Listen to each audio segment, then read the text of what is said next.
We're going to be talking about teaching the discipleship lesson, part 1, and we're going to use salvation by grace as an example. And it starts out with Romans chapter 5 and verse 17. So what you want to do is get Romans chapter 5 and verse 17 and put it in the person's lap so that they can read that out loud. Or if you're in a group, you can read it out loud, or you can have the people in the audience read it out loud. Like I say, use different translations. That would be helpful too. So I'm going to read Romans chapter 5 and verse 17. It says, "For by one man's offense death reigned by one, much more they that receive abundance of grace and of the gift of righteousness shall reign in life by one Jesus Christ." And then you ask the question, after they read it out loud, what kind of righteousness is God offering according to this verse? What kind of righteousness is God offering here according to this verse? Now somebody might look at that verse because it's kind of a complicated verse and they might say, I really don't know.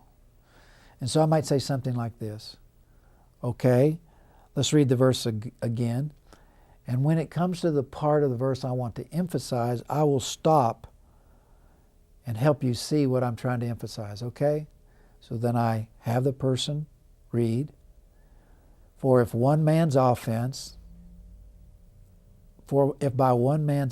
death reigned, that's by Adam, death reigned and came upon all the world, much more they that receive abundance of grace. So there's going to be people that receive not only God's grace, but His abundant kindness and undeserved favor, abundance of grace, and of the, stop! And I just tell them, stop. What's that next word? Gift. The gift of what, Sally? The gift of what, Johnny? The gift of righteousness. Did you realize that God is offering you righteousness, Sally, as a gift? And even though people think they know what the word gift means, always try to illustrate by saying something like this. Well, what do you think the word gift implies? And just let them answer in any way they want to answer. And then try to illustrate the point.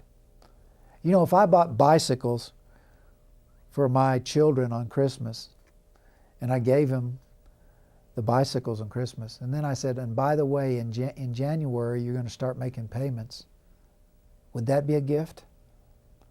No, that wouldn't be a gift. You're making them pay for that. If I bought some groceries and said, I'm going to bring groceries over here and give it to you as a gift, and then after the Bible study I said, by the way, you owe me $53.20. They'd say, what? I thought this was a gift. A gift is free and you're going to make me pay for this? See, that's exactly the point I want to get across. So when you're teaching, when they're discovering things, even if it's as simple as the gift of righteousness and they think they know what a gift is, illustrate it.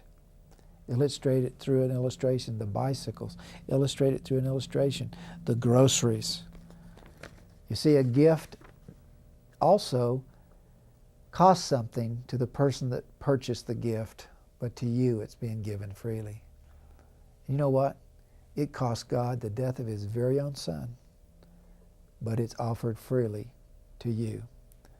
So I hope some of these points in teaching the lesson part 1, you'll see how to get them to read the Scripture out loud, how to ask a question, and even if they get the question wrong, that you can stop them at a particular point in the verse to emphasize a point.